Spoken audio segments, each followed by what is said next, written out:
공동개원, 이거는 약간 오프 더 레코드라서.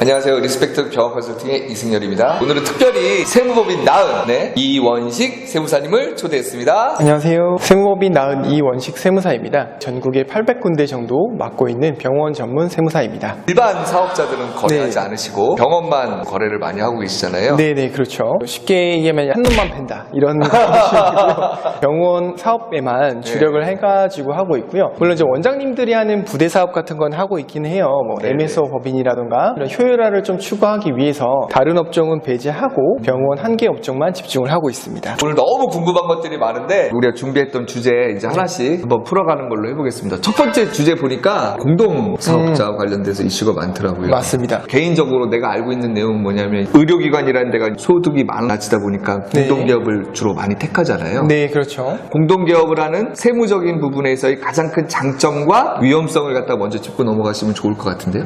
예, 좋은 말씀 감사합니다. 제일 많이 궁금해하신 부분이기도 하세요. 특히 이제 뭐 부부 원장님들 같은 경우에는 공동으로 하는 게 나은지, 혹은 한 명을 대표 원장님으로 두고 다른 배우자분을 봉지기로 두는 게 나은지, 페이닥터로 두는 게 나은지, 이런 고민을 의뢰 주시는 분들도 많으십니다. 장단점을 말씀을 먼저 드릴게요.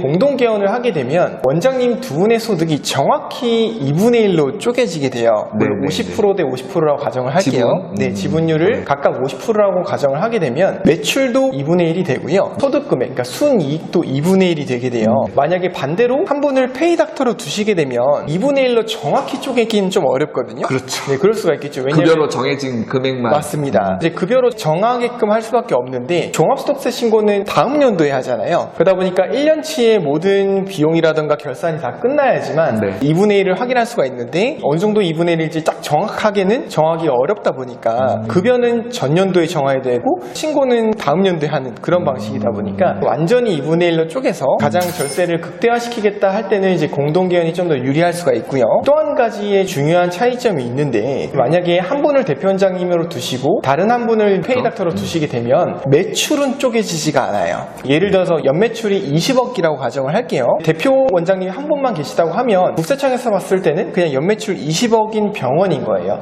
그런데 만약에 50% 지분율로 각각 2인 공동이라고 가정하게 되면 매출이 각각 10억씩 조회가 됩니다. 그러면 이제 어떤 효과가 있냐면, 뭐 결과적으로는 똑같을 수 있겠지만 국세청에서 봤을 때는 우리나라에 있는 모든 병원을 다 하나하나 들여다보긴 어렵잖아요. 그러다 보니까 매출 높거나 혹은 다른 병원보다 좀 이제 뭔가 비율이 좀 이상하다거나 털 게 있어 보인다 소위 그런 것들 위주로 보게 되는데, 그런 측면에서 매출이 좀 낮아지면 국세청이 보는 그 시야에서 리스크가 내려갈 수 있다라고 좀 말씀을 드릴 수가 있겠네요. 듣고 보니까 상당히 일리가 있고, 세무적으로 놓고 봤을 때는 가장 절세할 수 있는 방법이 두 명이 공동으로 들어가 있는 게 베스트이긴 하다. 그리고 또 하나 궁금한 점이 보면 보통 5년 계약하잖아요. 네, 그렇죠. 그 이유가 뭔지 한번 설명해 주시겠어요? 그거는 사실 저희 임대차 계약처럼 하기 나름이긴 해요. 2년 계약하시거나 3년 계약하시거나 5년 계약, 이렇게 세 가지가 제일 많으신데 공동 같은 경우는 임대보다는 좀 더 오래 가는 경우가 많잖아요. 중간에 헤어질 수도 있겠지만 그래서 5년 정도 길게 이제 잡고 간다라고 보시면 되고요. 공동개원, 이거는 약간 오프 더 레코드라서 방송에 나갈 수도 있고 안 나갈 수도 있는데, 공동개원을 일부러 안 하는 경우도 있어요.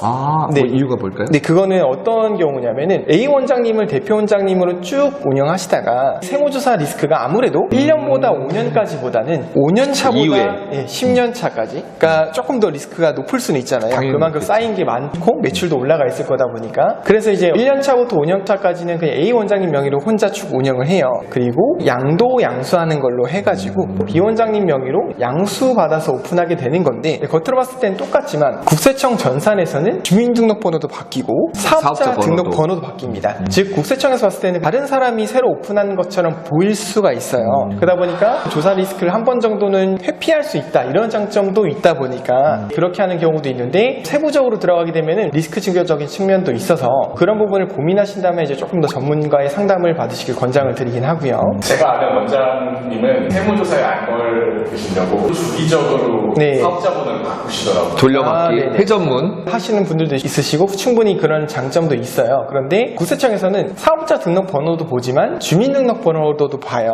주민등록번호로 조회하게 되면은 과거에 폐업하거나 양도했던 병원들의 소득 자료까지 모두가 조회가 돼요. 그거는 이제 완전히 리스크가 줄어드는 건 아니라고 보실 수가 있고 심지어 폐업한 뒤에 세무조사가 병원 기준으로 나온 경우도 있어요. 그러다 보니까 완전히 날아가는 건 아니지만은 주민번호까지 바뀌게 되면은 조금 더 리스크가 내려간다고 좀 말씀을 드릴 수 있죠. 아예 그런 거가 좀 불편해가지고 네. 유학 생활을 한 5년 정도 하고 오겠다라고 하시는 원장님들도 제가 보기는 했거든요. 아, 네네. 그거는 충분히 있습니다. 그럴 수 있을 것 같다라고 네. 이제 그때 당시에 생각을 했는데 뭐냐면 그분은 뭐 자기가 무슨 범법을 하겠다는 의지가 아니라 네. 크게 잘못한 것도 없고 그런데 괜히 세무조사 받아가지고 불편한 상황을 만드는 것 자체가 별로 네. 좋지 않은 것 같으니까 아직 젊고하니까 네. 내가 5년 동안 열심히 진료하고 5년 정도 유학 갔다가 다시 하겠다 네. 뭐 이런 말씀을 하셔가지고 내가 참 위원장님 똑똑하다. 네. 내가 왜 근데 5년이에요? 그랬더니 뭐 청구할 수 있는 기준이 5년밖에 안 된다고 아, 하더라고요. 네네. 국세청에서는 주민등록번호로 조회하게 되면 과거에 신고했던 내역까지 볼 수가 있어요. 데이터. 근데 이제 만약에 아까 작년에 폐업하고 올해 오픈하고 이러면 결국은 매년 소득 신고를 하잖아요. 연장되는 걸로. 네, 그래서 이어지는 연장이 걸로. 좀 될 수가 있어요. 그런데 예를 들어 뭐 한 3년에서 5년 쉬었다고 가정하면 이거는 누가 봐도 이제 쉰 게 되는 거죠.